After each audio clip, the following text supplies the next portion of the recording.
Praise the Lord, जय मसीह की। और एक बार आपके साथ इस तरह प्रभु की कृपा से मिलने के लिए मैं प्रभु का धन्यवाद करता हूँ। प्रभु ने मुझे एक संदेश बताने के लिए प्रेरणा दिया है। आज मैं आपको वो संदेश को बताना चाहता हूँ, इसीलिए ध्यान से कृपया मन लगा कर सुनिए। एक छोटा संदेश है लेकिन आपको सीखने के लिए बहुत कुछ मिलेगा। और पवित्र आत्मा ने मुझे प्रेरणा किया कि स्त्रियों के बारे में, खास करके परिवार के जीवन के बारे में, यानी फैमिली लाइफ के बारे में बताने के लिए कहा है। आइए आज हम स्त्रियों के बारे में जानेंगे। एक परिवार में एक स्त्री का काम बहुत महत्वपूर्ण है। एक स्त्री के बगैर परिवार में कुछ भी काम भी नहीं हो सकता। कहते हैं ना कि farmer is the backbone of country, उसी तरह स्त्री परिवार का बैकबोन है, यानी रीढ़ की हड्डी है। स्त्री के बिना परिवार में कुछ काम भी नहीं हो सकता। आप कह सकते हैं भाई बिना स्त्री से ही मैं घर चला रहा हूँ, बच्चों की देखभाल कर रहा हूँ, लेकिन आपको पैदा करने के लिए भी आपके पीछे एक स्त्री है, यानी एक माँ है। आपको मैं 5 क्वालिटीज़ यानी 5 गुण एक स्त्री में जो रहना है, उसके द्वारा अपने परिवार को ठीक तरह से किस तरह चलाए और उसके द्वारा परमेश्वर की नाम की महिमा कैसा हो, मैं आपको बताना चाहता हूँ। आइए हम सब मिलकर बाइबल में से तीतुस की पुस्तक अध्याय 2 वचन 4 से लेकर पढ़ेंगे। जवान स्त्रियों को चेतावनी देती रहे कि अपने पतियों और बच्चों से प्रीति रखे और संयमी, पतिव्रता, घर का कारोबार करने वाली, बलि और अपने अपने पति के अधीन रहने वाली हो, ताकि परमेश्वर के वचन की निंदा न होने पाए। पर इस वचन में 5 गुण जो स्त्री में होना चाहिए लिखा हुआ है। आइए एक एक करके हम इसको पढ़ेंगे ध्यान से। अपने पतियों और बच्चों से प्रीति रखे, इसका अर्थ है love your husband and childrens. परमेश्वर ने हमें परिवार दिया है ताकि स्त्री अपने पति और बच्चों से प्यार करे।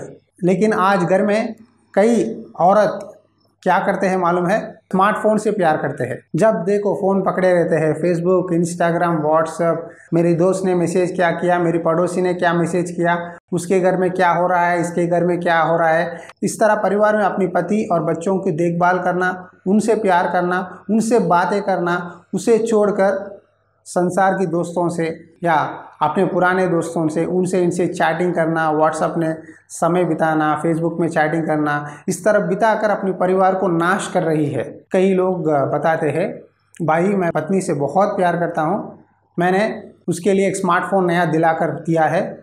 जब से लेकर मैंने स्मार्टफोन दिया भाई, तब से लेकर मेरे घर में, मेरे परिवार में प्यार नहीं है। जब भी ऑफिस से आऊँ मेरी पत्नी हर समय फ़ोन पकड़े ही रहती है, मुझसे बात भी नहीं करती। खाना परोसने के लिए कहता हूँ तो कहती है देखो जाके किचन में है, प्लेट में डाल के खा लो, मैं बिज़ी हूँ। क्या काम करती है? फ़ोन चेक करते रहती है। अगर पूछने से कहती है कि मैं यूट्यूब में बनाना सीख रही हूँ या अपने दोस्त से बात कर रही हूँ या वो कर रही हूँ, ये कर रही हूँ कहकर इस तरह मेरे से उल्टा जवाब देते रहती है कहकर कई पुरुष कहते हैं। बच्चे कहते हैं अंकल अंकल मैं चाहता हूँ कि मेरी माँ मुझसे बात करे, लेकिन हर समय कुछ ना कुछ काम में लगी रहती है। हर समय घर सफाई करते रहती है, नहीं तो फ़ोन पकड़े रहती है, कुछ ना काम करते ही रहती है, लेकिन मुझसे बात नहीं करती अंकल कहकर बच्चे कहते हैं। ऐसा क्यों?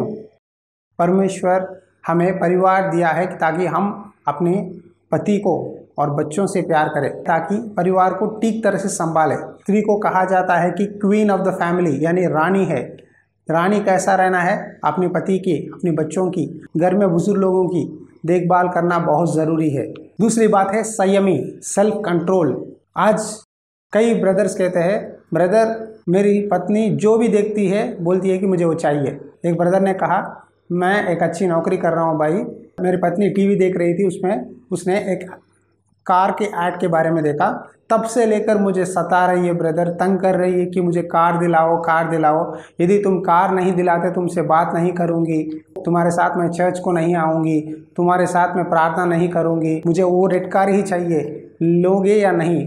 वो ब्रदर कह रहा है देखो शादी होकर हमें 6 महीने ही हुए हैं और भी हमें घर में बहुत सारे चीज़ जो ज़रूरत है खरीदने के लिए वो बाद में खरीदेंगे समय आने से, अब क्यों हमारे पास पैसे नहीं है कहकर मैं कह रहा हूँ ब्रदर। लेकिन मेरी पत्नी कहती है देखो मैं तुमसे शादी किया, तुम मुझसे प्यार ही नहीं करते, कार नहीं दिला रहे हो, कार लोन लो, जल्दी कार लाओ, मुझे कार चाहिए, यदि कार नहीं दिलाओगे तो मैं तुम्हारे साथ नहीं रहूँगी कहकर अपनी मायके चली गई ब्रदर।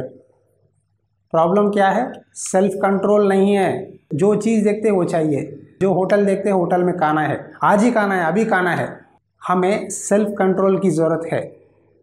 देखो, परमेश्वर अपनी इच्छा के अनुसार जो चाहे आपको देगा, भरपूर पेट खिलाएगा। परमेश्वर के पास हर एक विषय के लिए समय है। स्त्री को संयम रहना बहुत ज़रूरी है। यदि एक स्त्री को संयम नहीं है तो अपनी परिवार को तोड़ती है। बाइबल में आपको एक वचन बताना चाहता हूँ, वह बुद्धि की बातें बोलती है और उसके वचन कृपा की शिक्षा के अनुसार होती है। देखिए, स्त्री अपने बातों के द्वारा, अपने चाल चलन के द्वारा वो कितना पवित्र है, वो कितना संयमी है कहकर हम जान सकते हैं। यह वचन में लिखा है, बुद्धि की बातें बोलती है। उसके बातों में इंस्ट्रक्शंस आते हैं कि अपने बच्चों को बताती है कि ये सही है बेटा, इस तरह करो, और अपने पति को सलाह देती है कि ये समय में ये करेंगे कहकर अपने पति को सलाह देती है। और इसमें लिखा है संयमी और पतिव्रता, यानी पवित्र, होली। स्त्री अपने पवित्रता के द्वारा, अपने चाल चलन के द्वारा बच्चों के दिलों को हासिल कर सकती है। बच्चे आपसे प्यार करेंगे, पति आपसे प्यार करेगा जब आप पवित्र रहे, जब आप संयमी रहे तो परिवार चलेगा। कहावत है, मालूम है, पति नेगेटिव है तो पत्नी पॉजिटिव होना है। यदि पति नेगेटिव है तो पत्नी भी नेगेटिव बन गई तो परिवार टूट जाएगा, यानी शॉर्ट सर्किट हो जाएगा। अगर पति ठीक नहीं है तो पत्नी अपने चाल चलन के द्वारा, अपने प्यार के द्वारा, अपने संयम के द्वारा अपने परिवार को जीतना चाहिए। यदि पति अविश्वासी हो, यदि पति शराबी हो, यदि पति गाली देने वाला हो तो अपने संयम के द्वारा अपने परिवार को जीत सकती है, अपने पति को परमेश्वर की ओर ला सकती है।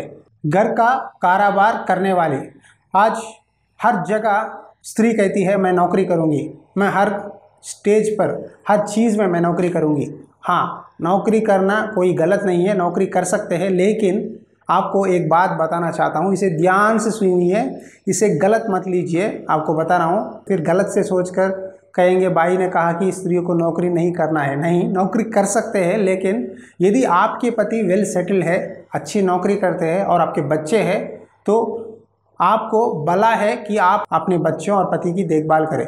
यदि आपके घर में आर्थिक समस्या है, संकट है, या परमेश्वर ने आपको मौका दिया है, परमेश्वर की इच्छा में आप नौकरी कर रहे हैं, तो वो अलग बात है। यदि आपको सब कुछ है, ठीक है, तो पत्नी अपने पति और बच्चों की देखभाल करे, अपने घर वालों के लिए अच्छी तरह से प्रार्थना करे। स्त्री प्रार्थना करने वाली एक योद्धा है, जानते हैं। स्त्री अपने प्रार्थना के द्वारा अपने पति और अपने बच्चों को परमेश्वर की मार्ग में चला सकती है, परमेश्वर की गाइडेंस दे सकती है। घर में क्या हो रहा है, अपने बच्चे क्या कर रहे हैं, अपना पति क्या कर रहे हैं, सब कुछ ठीक तरह से जांच कर उनकी चाल चलन के अनुसार आप वचन के द्वारा उनको शिक्षा देना अच्छा है। अपना बच्चों को देखना है, उनका चाल चलन कैसा है। आज मेरा बच्चा स्कूल गया, वापस आया, वो नाराज़ है, कुछ नहीं खा रहा है, सो रहा है, क्यों ऐसा है, उसका मन में क्या विचार है, उसे क्या सिखाना चाहिए। फ्रेंड की तरह आप आपके बच्चों से बात करो, आपके पति से बात करो, तब आपके घर में कोई मिसअंडरस्टैंडिंग नहीं होगी, कोई झगड़ा नहीं होगा, शैतान आपके घर में नहीं घुसेगा। प्रॉब्लम यह है कि पति नौकरी करता है, पत्नी नौकरी करती है, पैसा बहुत है, कमाया है, बच्चे माता पिता से प्यार नहीं करते और माँ बाप बच्चों से प्यार नहीं करते। ये क्या है? क्या पैसे कमाने के लिए परमेश्वर ने परिवार दिया है? खुशी से रहने के लिए ना। पैसा कमा लिए, अगर आपके जीवन में खुशी नहीं है तो पैसों का क्या मतलब है, बताइए? कोई मतलब नहीं है ना। इसीलिए स्त्री अपना घर का कारोबार करने वाली हो। यदि आप में से किसी से इस संदेश के द्वारा परमेश्वर बात कर रहा है तो आप घुटनों पे आकर प्रार्थना कीजिए, प्रभु की इच्छा को जानिए कि आप ठीक तरह से अपनी परिवार की देखभाल कर रहे हैं या नहीं, जांच लीजिए। और अगली बात है, बलि है अपने अपने पति के अधीन रहने वाली हो। क्या है? अच्छा, मैं आपको एक उदाहरण देना चाहता हूँ। एक सिस्टर रहती थी, वो हर संडे कलीसिया जाती है और उनका पति अविश्वासी है, वो प्रभु पर विश्वास नहीं करता और शराबी है। वो हर दिन घर आता है, पत्नी को कहता है कि खाना पकाने के लिए, वो खाना पका कर देती है, पेट भर खा लेता है और अपनी पत्नी को रात भर मारते रहता है। जितना भी मारे, जितना भी गाली दे, जितना भी वो कोसे, वो स्त्री कुछ भी नहीं कहती। हर समय अपने पति के लिए घुटनों पे आकर रोते हुए आंसुओं से प्रार्थना करती है। एक दिन वो सिस्टर के पति को लगा मैं हर दिन मेरी पत्नी को मार रहा हूँ और गालियाँ दे रहा हूँ, सुबह उठने के बाद देखूंगा तो कुछ भी नहीं बोलती, शरीर पर बहुत सारे मार है। अगले दिन फिर हंसते हुए मुझे कॉफ़ी देती है, नाश्ता देती है। क्या है उसके जीवन में, क्या बदलाव है? उस व्यक्ति ने सोचा मेरे पत्नी के मन में क्या विचार है, मैं जानना चाहता हूँ। उस रात अपने घर गया, उसने शराब नहीं पिया और गया और पत्नी से बात करने लगा। तुमसे मैं बात करना चाहता हूँ, हर दिन मारता हूँ, गाली देता हूँ, कोसता हूँ, लेकिन तुम मुझे कुछ भी नहीं बताती। हर दिन मुझसे अच्छी तरह से हंसते हुए बात करती हो, प्यार करती हो। तुम्हारे जीवन में क्या है, क्या काश है, तुम मेरे बारे में क्या सोचती हो, कहकर उसने अपनी पत्नी से पूछा। तब उस पत्नी ने कहा मैं आपसे बहुत प्यार करती हूँ क्योंकि मैं यीशु का वचन पढ़ती हूँ, मैं प्रार्थना करती हूँ। यीशु ने मुझे मेरे पापों को माफ़ किया है, मुझे उद्धार दिया है, नया जीवन दिया है। यीशु ने कहा कि अपने पतियों से प्रेम करो, इसीलिए मैं आपसे प्रेम करती हूँ। आपके लिए हर दिन मैं प्रार्थना कर रही हूँ कि आप मेरे साथ आकर इस तरह बैठकर बातें करें। आज यीशु ने पूरा किया है। देखो आज आपने शराब नहीं पिया। बहुत दिनों से मैं आपके लिए प्रार्थना कर रही हूँ जी कि आप शराब को छोड़कर एक दिन मेरे साथ बैठकर बात करें। आज इस तरह मैं आपको देख रही हूँ, मुझे बहुत खुश हुआ है। पति बहुत रोया और अपनी पत्नी के पैर छूकर कहा आज से लेकर मैं तुझे नहीं मारूंगा, मैंने तुझे बहुत गाली दिया है, कोसा है, मुझे माफ़ करो। मैं तेरे जैसा जीना चाहता हूँ, तेरा दिल सच्चा है। मैं इतना भी पाप किया हो, इतना भी मारा हो, लेकिन तू मुझसे बहुत प्यार करती हो। जिस यीशु ने तुम्हारा जीवन को बदलाया है उस यीशु को मैं भी ग्रहण करना चाहता हूँ। मुझे भी चाहिए वो यीशु। मैं भी यीशु से प्यार करूँगा, मैं भी प्रार्थना करूँगा। मैं भी चाहता हूँ कि शराब को छोड़ दूँ, मैं भी चाहता हूँ कि तुम्हारे जैसा बनूँ, कहकर उस पति रोया। और उसी रात उस व्यक्ति अपने पापों को पश्चाताप किया परमेश्वर से और अपनी पत्नी से माफ़ी मांगा और अपने परिवार को सुधारा। समझ गए? पत्नी अपनी भली कामों के द्वारा यानी अच्छे कामों के द्वारा अपने परिवार को परमेश्वर की ओर ला सकती है। डांटने से, लड़ाई मारपीट करने से, झगड़ने से नहीं जी, अपने चाल चलन के द्वारा यानी गुड कैरेक्टर, गुड बिहेवियर के द्वारा अपने परिवार को परमेश्वर के पास ला सकती है। ब्रदर, मेरा पति मेरा बात नहीं सुनता, वो मुझसे हर दिन लड़ाई झगड़ा करते रहता है, वो मेरा बात ही नहीं मानता। देखिए, आपकी बात मानने से पहले आप आपकी पति की बात मानो, अपने आप को नम्र करो। यदि आप आपके पति के अधीन बनेंगे तो पति आपके चाल चलन को देखकर वो आपकी ओर मुड़ेगा, आपकी बातों को समझेगा। नीति वचन में लिखा है उसके पुत्र उठकर उसको धन्य कहते हैं, उसका पति भी उठकर उसकी ऐसी प्रशंसा करता है। बहुत सी स्त्रियों ने अच्छे अच्छे काम तो किए हैं परंतु तू उन सबों में श्रेष्ठ है। पत्नी अपने पति के अधीन रहना बहुत भला है। चाहे पति जिस तरह भी हो, परमेश्वर उसे बदलाएगा। ये 5 गुण के द्वारा आप अपने परिवार को बांध सकते हैं, अपने परिवार में खुशियाँ ला सकते हैं, अपने परिवार में यीशु मसीह के प्यार को महसूस कर सकते हैं। क्या और एक बार आपको ये 5 बातों को एक बार याद करो। अपने पतियों और बच्चों से प्रीति रखे, संयमी, पतिव्रता, घर का कारोबार करने वाली, बली और अपने अपने पति के अधीन रहने वाली हो, ताकि परमेश्वर के वचन की निंदा ना होने पाए। स्त्री के चाल चलन के द्वारा परमेश्वर की निंदा हो सकती है या परमेश्वर की महिमा हो सकती है। आज आप डिसीजन ले लीजिए, क्या आप परमेश्वर के वचन को निंदा करेंगे या परमेश्वर के वचन की आदर करेंगे। आप अपने आप को इस संदेश के द्वारा जांच लीजिए। ज़रूर लिख लीजिए एक लिस्ट में, क्या मेरे में एक गुण है, मेरे में गुण है। यदि आपको 5 गुण है तो आप, आपकी परिवार बहुत धन्य है। आपके पति और आपके बच्चे आपकी बहुत आदर करेंगे। आइए एक छोटी सी प्रार्थना करेंगे, खास करके स्त्रियों के लिए, परिवारों के लिए, क्योंकि शैतान परिवारों को तोड़ रहा है। हम प्रार्थना करेंगे कि शैतान परिवार को तोड़ ना पाए और बहुत सारे जीवनों में गलत संबंध है, रॉन्ग रिलेशंस है, डाइवर्स को जा रहे हैं, लड़ाई झगड़ा हो रहा है, बच्चों में समाधान नहीं है, ये सब शैतान के काम है। यदि स्त्री जब बाइबल पढ़ती है, प्रार्थना करती है, तो परिवार ज़रूर परमेश्वर को ओर मुड़ेगा। प्रार्थना करेंगे। दयालु और अनुग्रहकारी परमेश्वर, आपके चरणों में हम दुआ करते हैं। प्रभु, आज तूने मुझे प्रेरणा दिया है कि इस 5 बातों को जो स्त्री को ज़रूरत है बताने के लिए कहा है। जो भी स्त्री हो, इस वचन को सुन रही हो, जिसके जीवन में जो इस वचन में बताए हुए बातों के द्वारा अपने जीवन में इसी तरह से मुसीबतों में, तकलीफ़ों में गुजर रही है उन स्त्रियों को छू ले प्रभु। उन परिवार में लड़ाई हो रहा है, शैतान झगड़ाओं के द्वारा, लड़ाइयों के द्वारा, खास करके स्मार्टफोन के इस्तेमाल के द्वारा परिवार को तोड़ रहा है प्रभु। बच्चों में प्यार नहीं है, पति में प्यार नहीं है, पति पत्नी में एकता नहीं है, संयम नहीं है प्रभु। उन परिवारों को बांध प्रभु। तेरी पत्नी फलवंत दाखलता की तरह होगी कहकर तूने वचन में कहा है। पत्नी अपनी पति का शोभा होने के लिए सहायता कर, देखभाल करने के लिए सहायता कर। यीशु प्रभु, तूने स्त्रियों के द्वारा बहुत अद्भुत काम किया है बाइबल में। एक रूत के द्वारा, एक एस्तेर के द्वारा, मरियम के द्वारा तूने अद्भुत कार्य किया है प्रभु। आज जो भी स्त्री इस संदेश को देख रही है, जो भी व्यक्ति इस संदेश को देख रहा है, ये प्रभु तेरी बातें हैं प्रभु, ये जीवन की बातें हैं प्रभु, ये कोई मनुष्य की बातें नहीं हैं, ये सच्चा परमेश्वर की बातें हैं प्रभु।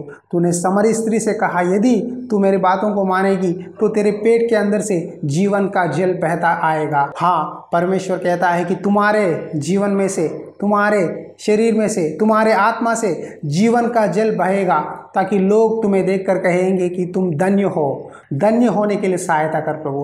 प्रभु, हम एक अच्छा जीवन जीने के लिए सहायता कर पिता। इस समय देने के लिए धन्यवाद प्रभु। तू ही तेरे बच्चों को आशीष दे। जो परिवार टूटे हैं, जो परिवार में मुसीबत है, यीशु के नाम पे इन परिवारों को बांधते हैं प्रभु। तेरी लहू छिड़क कर, आशीष देकर चंगा कर। यीशु मसीह नाम पे प्रार्थना करता हूँ, आमीन। यदि आपके परिवार में कोई भी प्रॉब्लम्स हो तो आप हमें व्हाट्सएप के में मैसेज कर सकते हैं। हम गुप्त रूप से आपके लिए प्रार्थना करेंगे, या आप हमें फ़ोन करके भी आपकी प्रॉब्लम को बता सकते हैं। मेरे लिए प्रार्थना कीजिए, मेरे परिवार के लिए प्रार्थना कीजिए, ताकि हम परमेश्वर की सेवा और भी सामर्थ्य से करें। हमारे प्रिय प्रभु यीशु मसीह की आशीष और प्यार आपके साथ और आपके परिवारों के साथ बनी रहे। God bless you.